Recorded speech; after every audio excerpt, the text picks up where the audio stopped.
Buenos días, hermanos. Vamos a orar y poner este tiempo en manos del Señor. Señor, gracias te damos por este día, gracias por tus bendiciones, gracias te damos por tu palabra. Pedimos que nos ayudes mientras vemos este pasaje en esta mañana y que tu Espíritu esté con nosotros, que nos habla el corazón, que nos abre nuestro entendimiento para que tu palabra pueda ser real a nuestras vidas. Gracias te damos, Señor, y ponemos este tiempo en tus manos. En el nombre de Cristo. Amén. Pues el pasaje que vamos a ver en esta mañana, hermanos, es Juan 16, 5 al 15. Y vamos a hablar sobre el ministerio de la verdad del Espíritu Santo. Voy a leer este pasaje, Juan 16, 5 al 15. Pero ahora voy al que me envió, y ninguno de vosotros me pregunta, ¿a dónde vas? Mas porque os he dicho estas cosas, la tristeza ha llenado vuestro corazón. Pero yo os digo la verdad, que os conviene que yo me vaya, porque si no me voy, el Consolador no vendrá a vosotros. Pero si me voy, os lo enviaré. Y cuando Él venga, convencerá al mundo de pecado, de justicia y de juicio. De pecado porque no creen en mí. De justicia porque yo voy al Padre y no me veréis más. Y de juicio porque el príncipe de este mundo ha sido juzgado. Aún tengo muchas cosas que deciros, pero ahora no las podéis soportar. Pero cuando Él, el Espíritu de verdad, venga, os guiará a toda la verdad, porque no hablará por su propia cuenta, sino que hablará todo lo que oiga, y os hará saber lo que habrá de venir. Él me glorificará, porque tomará de lo mío, y os lo hará saber. Todo lo que tiene el Padre es mío. Por eso dije que Él toma de lo mío, y os lo hará saber.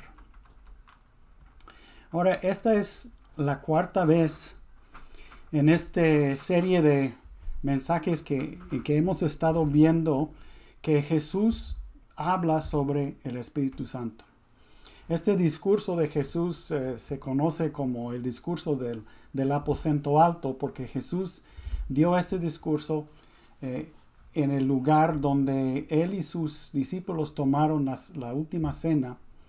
Y Jesús habló durante estos últimos capítulos 13, 14, 15, 16, 17. Y uno de los temas a lo cual Jesús regresa vez tras vez es esto de que viene el Espíritu Santo. Ahora,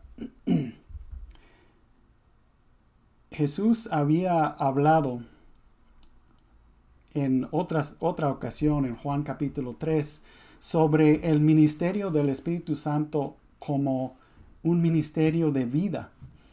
Jesús había dicho que el nuevo nacimiento depende de la obra del Espíritu Santo. En la regeneración es el Espíritu Santo que da vida a la persona que ha creído en Jesucristo. Entonces el Espíritu Santo genera vida nueva donde no había vida. Entonces, Jesús en esta sección, en todo el discurso de aposento alto, Jesús habla del ministerio de la verdad del Espíritu Santo. No habla sobre su ministerio de vida. Entonces es muy interesante lo que vemos en este capítulo sobre el ministerio de la verdad del Espíritu Santo. Vamos a ver los primeros versículos. Primero, Jesús dijo en el versículo 5, pero ahora voy al que me envió, y ninguno de vosotros me pregunta, ¿a dónde vas? Mas porque os he dicho estas cosas, la tristeza ha llenado vuestro corazón. Si los discípulos están pensando en sí mismos y en su situación, pero no están pensando en la situación de Jesús. Jesús iba a ser crucificado, resucitado y finalmente iba a ir con su Padre. Y este último iba a ser de gran gozo para Jesús. el ir con su Padre. Si los discípulos estaban pensando en lo que Jesús estaba pensando, ellos tal vez hubieran regocijado con Jesús, ¿sí? Porque uno debe gozar con el que se goza. Entonces Jesús está pensando, aunque pues sí piensa en lo difícil que va a ser la cruz, pero está pensando también en la felicidad que va a tener cuando regresa con su Padre. Pero pues los discípulos no están pensando en esto, ellos solamente están pensando en sí mismos, en que cómo van a estar de tristes al ver que Jesús se va de ellos. Ese es un ejemplo de cómo somos nosotros muchas veces con otras personas, que no podemos empatizar o simpatizar con su situación y solo estamos pensando en nosotros mismos. Bueno, entonces, en ese discurso del aposento alto, Jesús habla del Espíritu Santo como el Consolador, habla de él como el Espíritu de verdad. Yo creo que como 3 veces, una vez en Juan 14, otra en Juan 15 y otra vez aquí en Juan 16, Jesús habla del Espíritu Santo como el Espíritu de verdad. Y dice que el Espíritu de verdad dará testimonio de mí. Esto dijo en Juan capítulo 15. Entonces, varias veces Jesús está resaltando la importancia del ministerio del Espíritu Santo como un ministerio de la verdad. Vamos a ver 4 diferentes aspectos en este pasaje que Jesús menciona que son el ministerio de verdad del Espíritu Santo. En el versículo 7 Jesús dice: pero yo os digo la verdad, os conviene que yo me vaya, porque si no me voy, el Consolador no vendrá a vosotros, pero si me voy, os lo enviaré. Ahora, pues, aquí, pues, el primer aspecto de la obra del Espíritu Santo como ministerio de verdad es que el Espíritu Santo continúa la obra discipuladora de Jesucristo. ¿Sí? El Espíritu Santo continúa la obra discipuladora de Jesucristo. Hemos hablado en otras ocasiones acerca de esta palabra consolador, que en el griego es parakletos y que se traduce como abogado, consejero, ayudador. Pero Jesús dice que es otro consolador o otro ayudador, otro del mismo tipo, ¿sí? Alguien que va a ser como yo, dice Jesús. Él va a venir y tomar mi lugar y él va a continuar lo que yo he estado haciendo. Jesús en su ministerio con sus discípulos los estaba enseñando, exhortando, animando, capacitando. Jesús también fue un ejemplo para ellos.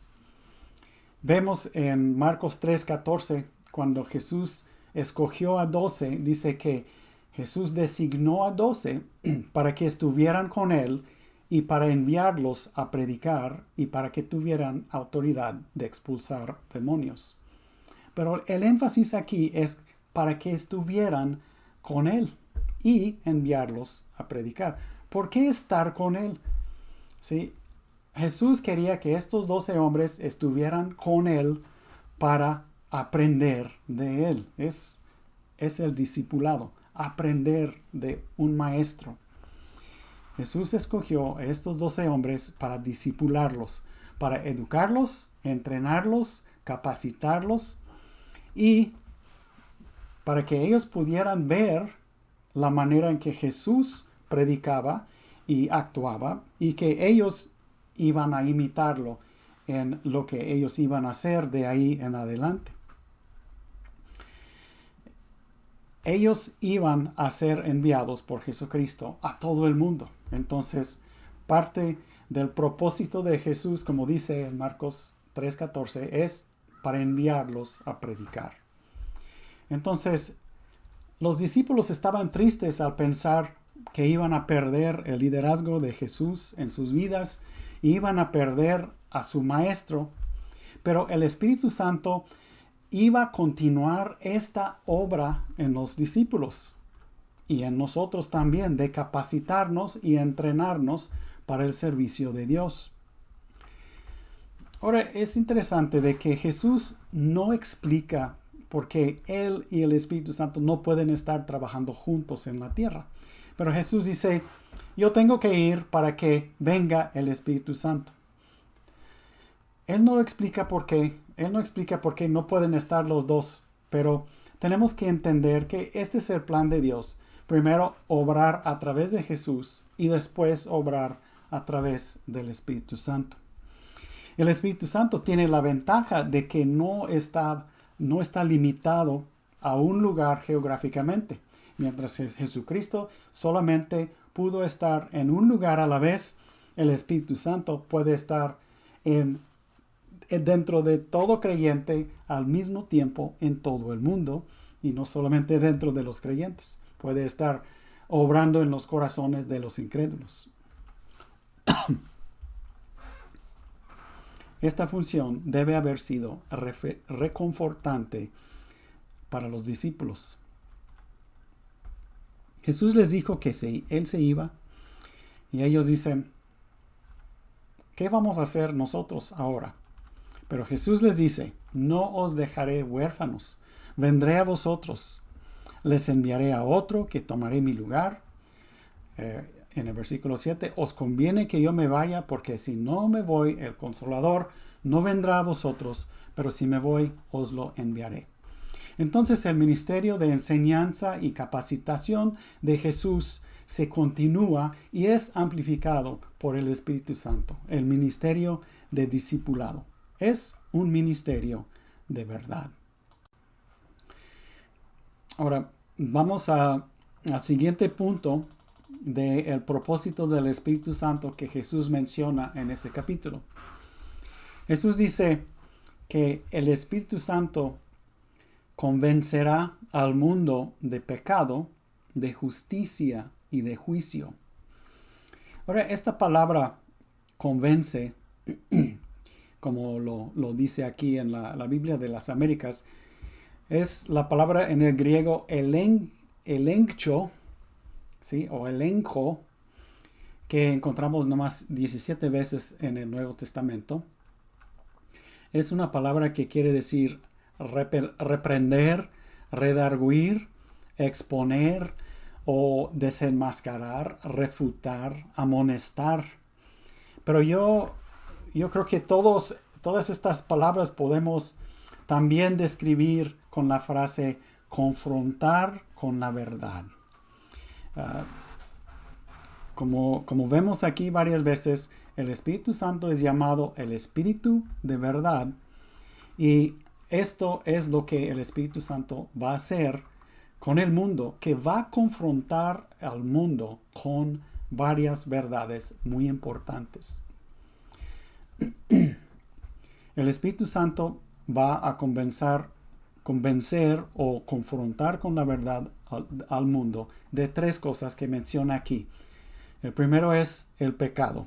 ¿Sí? Dice, el Espíritu Santo convencerá o confrontará al mundo de pecado porque no creen en mí. ¿Por qué dice esto de porque no creen en mí? El pecado es el opuesto a la fe. El pecado es no creerle a Dios. ¿Por qué, por ejemplo, Eva comió el fruto prohibido? Pues porque dejó de creer lo que Dios había dicho. Ella estaba creyendo más lo que la serpiente había dicho que lo que Dios había dicho. Todo pecado que tú y yo hacemos demuestra una falta de fe en Dios. Romanos 14:23 dice, todo lo que no procede de fe es pecado. Déjeme tomar un ejemplo. Dios dice, no cometerás adulterio. ¿Por qué lo dijo Dios? Bueno, el adulterio arruina la relación matrimonial, destruye la confianza en la pareja, y la tercera persona involucrada se está ayudando a destruir algo sagrado. También se está metiendo en muchas hay muchos problemas, muchas broncas. En fin, el adulterio no es bueno para ninguno de los involucrados. Dios dice que no es bueno. Pero las dos personas que cometen adulterio están pensando, esto es bueno. No tienen ninguna fe en lo que Dios dice. Ellos están creyendo más en su propio juicio que en las palabras de Dios. Si el pecado es dejar de creer y confiar en lo que Dios dice. El Espíritu Santo va a convencer o confrontar al mundo en cuanto al pecado, porque no creen en mí. El mundo rechaza a Jesús. El mundo rechaza a Jesús como autoridad. ¿Sí? El mundo no cree que Jesús tiene derecho de decirles qué pueden hacer y qué no pueden hacer. También el mundo rechaza a Jesús como Salvador. Por eso el Espíritu Santo viene para confrontar a la gente del mundo con la verdad de su pecado. ¿Y cuál es la verdad en cuanto al pecado? Es que muchas cosas que hacemos ofenden a Dios. No es que Dios no quiere que seamos felices. Es que el pecado no es compatible con su carácter. Él es santo y el pecado ofende su carácter.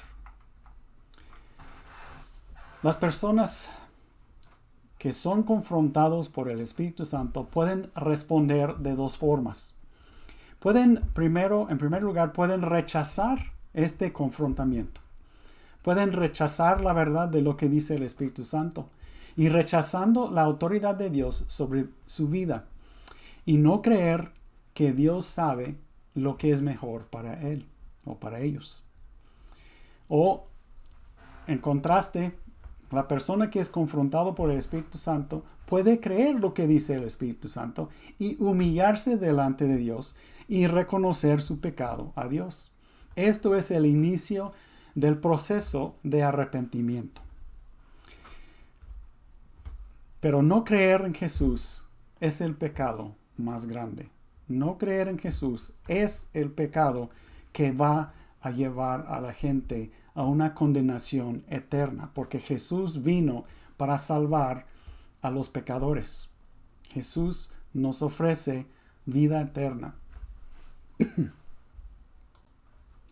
Entonces vemos al Espíritu Santo obrando en la vida de los incrédulos del mundo para convencerles del pecado.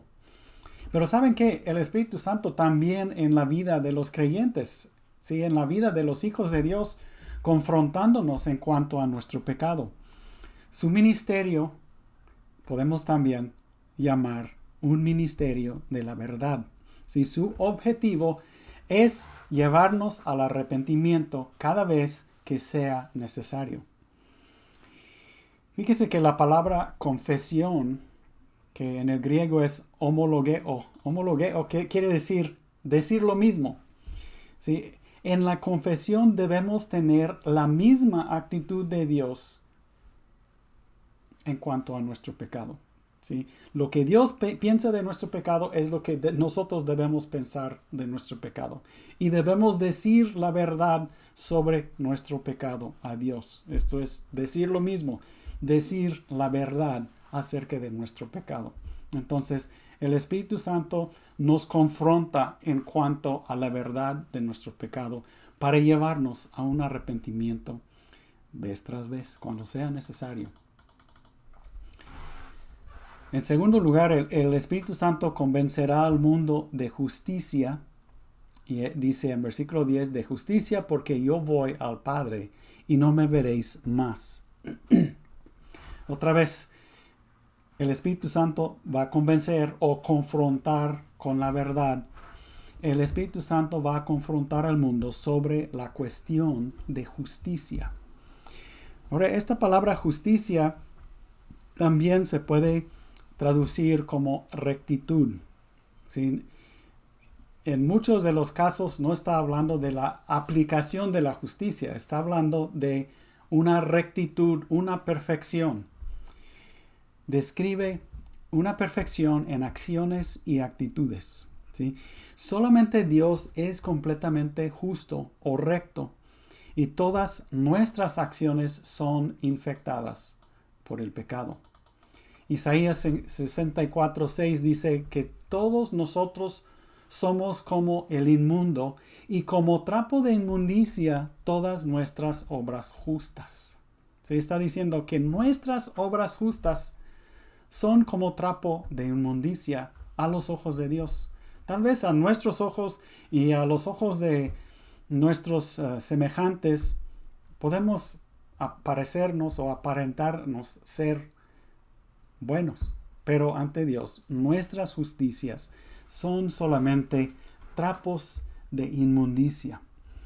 Y esta palabra de trapos de inmundicia es una palabra muy fea que se utiliza, que lo que literalmente quiere decir es que son los trapos que se utilizan las mujeres para limpiarse en su periodo de menstruación. Entonces, así de sucio Dios ve a nuestras justicias cuando son justicias que tratamos de hacer por nuestra propia fuerza. El que piensa que Dios va a pesar nuestras obras justas contra nuestros pecados, va a hacer un balance, pues está muy equivocado, porque nuestras obras justas no valen nada. No tenemos realmente ninguna justicia nosotros para nada. Y este tema de la justicia es el tema mayor de la epístola de Pablo a los romanos. Sí, en Romanos 1:16 Pablo escribió: porque no me avergüenzo del Evangelio, pues es el poder de Dios para la salvación de todo el que cree, del judío primeramente y también del griego. Porque en el Evangelio la justicia de Dios se revela por fe y para fe, como está escrito, mas el justo por la fe vivirá. ¿Sí? En el Evangelio la justicia de Dios se revela. La justicia o la rectitud de Dios, la perfección de Dios. Sí, el énfasis del libro de Romanos es que nosotros somos injustos delante de Dios y que no hay manera de hacernos justos por nosotros mismos. Por lo tanto, estamos alejados de Dios y condenados por Dios. Pero, ya que nosotros no tenemos ninguna manera de hacernos justos delante de Dios, Dios nos ofrece su justicia a través de Jesucristo en un acto que se llama justificación. Es decir, somos hechos justos delante de Dios. La justificación es algo que Dios hace para declararnos justos. Uno de los pasajes claves en cuanto a esto es Romanos 3, 21 al 26. Lo voy a leer y voy a animarles a leer esto también en sus Biblias. Romanos 3, 21 al 26, 6 de los versículos más claves en cuanto a una explicación del Evangelio. Dice así: pero ahora, aparte de la ley, cuando habla de la ley, está hablando que en la ley Dios describió normas de justicia para su pueblo Israel, o normas de rectitud. Pero ahora, aparte de la ley, la justicia de Dios ha sido manifestada, atestiguada por la ley y los profetas, es decir, la justicia de Dios por medio de la fe en Jesucristo, para todos los que creen, porque no hay distinción. Y cuando dice no hay distinción, está hablando de una distinción entre judíos y gentiles. No hay distinción entre judíos y gentiles. Todos llegan a la salvación por la misma manera. Versículo 23, por cuanto todos pecaron y no alcanzan la gloria de Dios, siendo justificados gratuitamente por su gracia, por medio de la redención que es en Cristo Jesús, a quien Dios exhibió públicamente como propiciación. Propiciación quiere decir satisfacción. Por su sangre, a través de la fe, como demostración de su justicia, porque en su tolerancia Dios pasó por alto los pecados cometidos anteriormente, para demostrar en este tiempo su justicia, a fin de que Él sea justo y sea el que justifica al que tiene fe en Jesús. Esto es el centro del Evangelio, ¿sí? El Evangelio demuestra cómo nosotros podemos ser justos delante de Dios. No es por observar la ley de Moisés, no es por tener buen comportamiento. Somos justificados, somos considerados justos por Dios por lo que hizo Jesucristo en la cruz y poniendo nuestra fe en Jesucristo, en lo que Él hizo. Cuando ponemos nuestra fe en Jesucristo, Dios nos justifica. Y dice ahí que fuimos comprados. Esa es redención, ¿sí? Cristo nos redimió. Fuimos comprados por Él, por su sangre. Y la justicia de Dios es satisfecha por lo que Jesús hizo. Esta es la propiciación. La ira de Dios es satisfecha. Entonces, aquí siguiendo la tercera cosa en cuanto al Evangelio que el Espíritu Santo va a convencer al mundo o que va a confrontar al mundo, es que en el versículo 10, el Espíritu Santo convencerá al mundo de justicia, perdón, es la segunda todavía, de justicia, porque yo voy al Padre y no me veréis más. Ir al Padre demuestra que Jesús es justo. Jesús fue resucitado por Dios y luego recibido en el cielo por Dios. Esto pone el sello de aprobación de Dios sobre la obra de Jesucristo.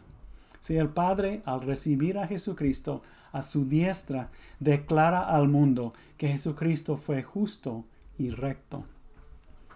Pero también Jesús está diciendo, yo ya no voy a estar aquí en el mundo para confrontar el mundo sobre su falta de justicia y su necesidad de justicia y rectitud. Ahora este trabajo será llevado a cabo por el Espíritu Santo. Entonces, si tú ya pusiste tu fe en Jesucristo como tu Salvador, es gracias a la obra del Espíritu Santo quien te confrontó con tus verdades. El Espíritu Santo te hizo entender que tu justicia fue como trapos de inmundicia, fue totalmente insuficiente delante de Dios. Y que solo pudiste ser hecho justo por Dios a través de tu fe en Jesucristo. Esto es parte de la obra del Espíritu Santo. Entonces, una parte muy importante de la obra del Espíritu Santo es convencer o confrontar al mundo sobre la cuestión de la justicia. Nos confronta diciendo que Dios es perfectamente justo, nosotros no somos justos, pero que podemos ser hechos justos por la fe en Jesucristo. Y ahora sí, la tercera manera en que el Espíritu Santo confronta el mundo en relación al Evangelio es convencerá al mundo de juicio, porque el príncipe de este mundo ha sido juzgado. Como hemos visto en otros pasajes, el príncipe de este mundo es Satanás. En la mente de Dios, Satanás ha sido juzgado. Ha sido encontrado culpable de rebelión contra Dios. Sabemos que la sentencia contra Satanás o su condena no ha sido efectuada todavía, pero ha sido juzgado. Apocalipsis 20 describe que al inicio del milenio Satanás será encarcelado por 1000 años. Luego será soltado para armar una última revuelta contra Dios, pero será derrotado y echado en el lago de fuego para nunca salir de nuevo. Pero el Espíritu Santo va a convencer o confrontar al mundo sobre la verdad del juicio, de que todo el mundo es culpable ante Dios y que todo el mundo un día enfrentará el juicio de Dios. Eso será un juicio eterno sobre todos aquellos que rechazan a Jesucristo como su Salvador. También en Apocalipsis 20 habla de esto como el juicio ante el gran trono blanco. Dice que todos los que han rechazado a Jesucristo, pues evidenciado por el hecho de que su nombre no está en el libro de la vida, ellos serán arrojados al lago de fuego para compartir el destino de Satanás, su príncipe. Miren, hermanos, muchos hoy se preocupan por el cambio climático. Muchos temen de que el cambio climático va a acabar con la vida humana en nuestro planeta. No se han puesto de acuerdo si vamos a congelar o si vamos a quemar. Vamos a tener demasiado sol o vamos a congelar. Pero la verdad es que estas personas deben estar más preocupados por la ira de Dios que será derramada sobre ellos por la eternidad si no reciben por fe la oferta de vida eterna que Dios ofrece. El problema del mundo no es una gran crisis económica, no es que vamos a ser pegados por un meteorito, no es que una serie de volcanes va a destruir la atmósfera, no es que terremotos van a destruir nuestras vidas tampoco. No son las pandemias, plagas y pestilencias. El gran problema del mundo es que este mundo está marchando hacia un encuentro con el juicio de Dios. Si estás en Cristo, no tienes por qué preocuparte. Pero si no tienes a Cristo, de veras debes temer porque tu destrucción viene y la destrucción de este mundo viene. Entonces, pues el Espíritu Santo tiene mucha obra en cuanto a convencer o confrontar el mundo sobre el pecado, la justicia y el juicio, y todas estas cosas deben llevar al incrédulo a entender que necesitan un Salvador. Algunos van a aceptar el ministerio del Espíritu Santo y muchos rechazan este confrontamiento con la verdad. Rechazan lo que dice el Espíritu Santo. La tercera cosa que el Espíritu Santo va a hacer es que guiará a los discípulos a toda la verdad. Sí, versículo Juan 16:12 dice: aún tengo muchas cosas que deciros, pero ahora no las podéis soportar. Pero cuando Él, el Espíritu Santo de verdad, venga, os guiará a toda la verdad, porque no hablará por su propia cuenta, sino que hablará todo lo que oiga y os hará saber lo que habrá de venir.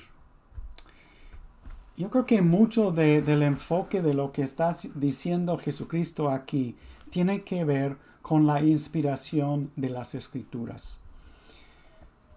El Espíritu Santo, empezando poco después de que se fue Jesús, el Espíritu Santo inspiró a los apóstoles en la escritura del Nuevo Testamento, así como inspiró a los profetas que escribieron el Antiguo Testamento. ¿Sí? Pablo escribió en 2 de Timoteo 3:16: toda escritura es inspirada por Dios. Y en 2 de Pedro 1:21 dice: pues ninguna profecía fue dada jamás por un acto de voluntad humana, sino que hombres inspirados por el Espíritu Santo hablaron de parte de Dios. ¿Sí? El Espíritu Santo es el miembro de la Trinidad que se involucra en inspirar las Escrituras. Ahora, esta palabra inspirar quiere decir que es llevar o cargar o exhalar, como que el Espíritu Santo pues inspiró a los apóstoles a escribir los libros del Nuevo Testamento. La Biblia no es un libro solamente humano. Es un libro humano y divino, así como Jesucristo fue humano y divino. Y este libro, la Biblia, es nuestra fuente de verdad. La palabra de Dios incluye todo lo que necesitamos para la vida cristiana. Pero otro punto que es muy importante es que la Biblia ya está completa. Ya no se está escribiendo la Biblia. De hecho, dicho de otra forma, el canon de las Escrituras es completo. ¿Sí? El Espíritu Santo ya no está revelando nueva doctrina o nueva enseñanza. Esto ya se acabó. Lo que nosotros necesitamos saber en cuanto a doctrina o revelación de parte de Dios ya se acabó.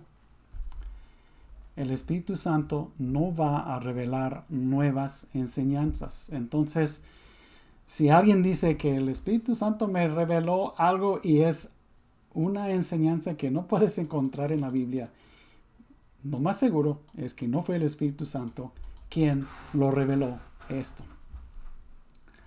Dios supo lo que hacía al darnos un libro que ahora está completo. Entre las últimas palabras que encontramos en la Biblia, en el libro de Apocalipsis 22, 18 y 19 dice: Yo testifico a todos los que oyen las palabras de la profecía de este libro. Si alguno añade a ellas, Dios traerá sobre él las plagas que están escritas en este libro. Y si alguno quita de las palabras del libro de esta profecía, Dios quitará su parte del árbol de la vida y de la ciudad santa descritos en este libro. Ahora, yo sé que algunos pueden decir, bueno, está hablando sobre no agregar ni quitar del libro de Apocalipsis. Y sí lo está diciendo, pero qué interesante que solamente encontramos una exhortación así al final del último libro de la Biblia. No vemos esta exhortación al final de Isaías, ni Jeremías, ni Ezequiel, ni muchos otros libros. Ningún otro libro. Solamente lo encontramos al final del último libro de la Biblia. Yo creo que Dios está diciendo muy claramente que su revelación a nosotros se había completado. Luego Jesús dice que el Espíritu Santo no hablará por su propia cuenta, sino que hablará lo que le es dado. En la Trinidad hay una perfecta unidad. Ningún miembro de la Trinidad actúa solo. Ningún miembro de la Trinidad actúa para levantar a sí mismo, ¿sí? Los miembros de la Trinidad no están en competencia. Están trabajando en unidad, en armonía, ¿sí? Este trabajo de la Trinidad de actuar en armonía es un gran ejemplo para las iglesias y también es un gran ejemplo para los matrimonios, de la importancia de trabajar juntos en armonía y en unidad hacia los mismos fines. En el versículo 13 dice: os hará saber lo que habrá de venir. ¿Sí? Está diciendo que el Espíritu Santo les iba a hablar sobre el futuro, sobre eventos del futuro. Es verdad que Jesús había hablado proféticamente sobre muchos eventos. Por ejemplo, en el sermón del Monte de los Olivos, Mateo 24 y 25, Jesús habló sobre los tiempos del fin. Pero hay otras cosas que Jesús no explicó que iban a ser reveladas por el Espíritu Santo a los apóstoles. Entonces, no nos debe sorprender que Pablo habló de la resurrección y del arrebatamiento en Primera de Tesalonicenses. Algunos tal vez piensan, bueno, Jesús no habló de esto, entonces, ¿cómo es posible que Pablo habla de esto? Pero Jesús dijo aquí que el Espíritu Santo iba a revelar cosas nuevas acerca de cosas que iban a venir. Entonces, el Espíritu Santo también iba a hablar sobre eventos proféticos, los iba a revelar a los apóstoles. Entonces, esta tercera faceta de la obra del Espíritu Santo tenía que ver con la inspiración de las Escrituras y darnos este libro que es la Biblia, que es la manera que Dios habla a nosotros hoy. Utiliza el Espíritu Santo para explicarnos su palabra. El Espíritu Santo y la palabra de Dios no pueden estar contradictorios, porque fue el Espíritu Santo quien escribió la palabra de Dios. ¿Sí?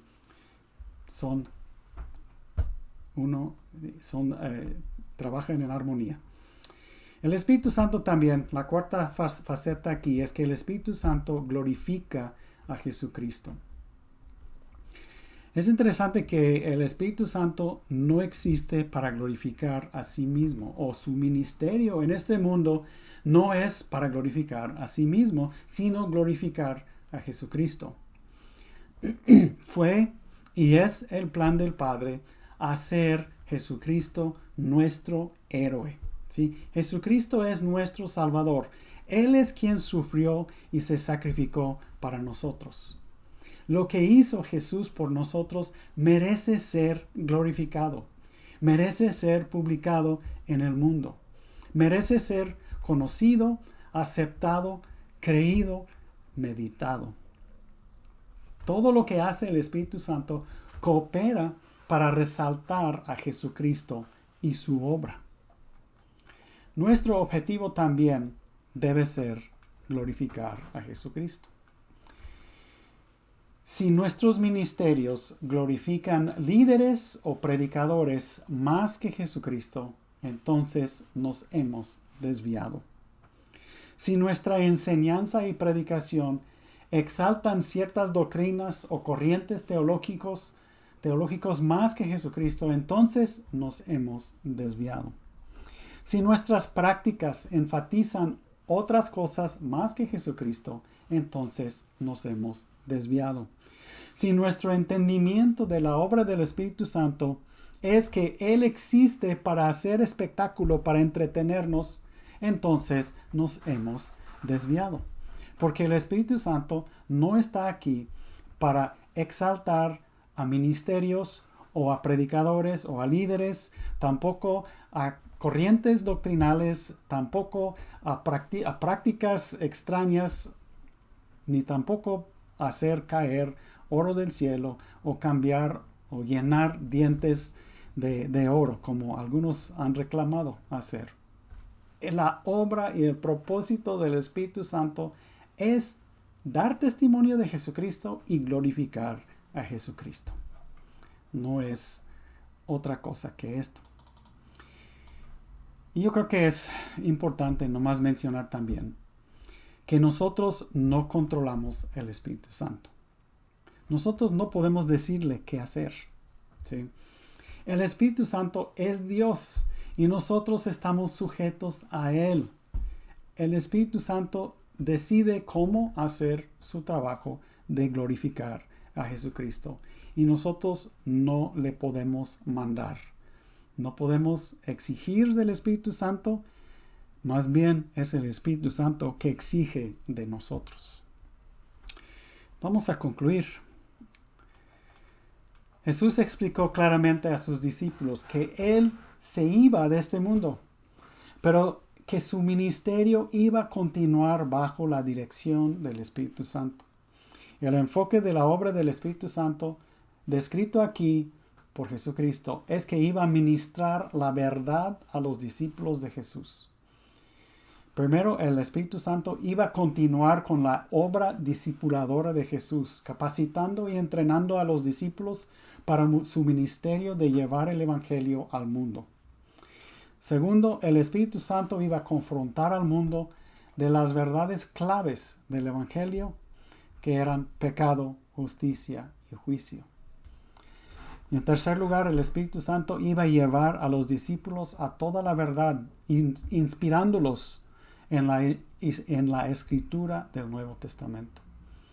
Y número 4, el Espíritu Santo iba a glorificar a Jesucristo tanto dentro y fuera de la iglesia.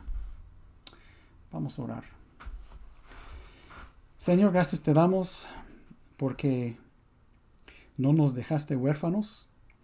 Dejaste a tu Espíritu aquí con nosotros para seguir con la obra de Jesús, de seguir obrando en nuestras vidas, confrontándonos con la verdad de muchas maneras, confrontándonos en cuanto a nuestro pecado, confrontándonos en cuanto a la verdad del Evangelio y exaltando a Jesucristo. Señor, pedimos que nos ayudas a ser sensibles a la obra del Espíritu Santo en nuestras vidas y que no perdemos de vista de que Él todos los días nos está hablando.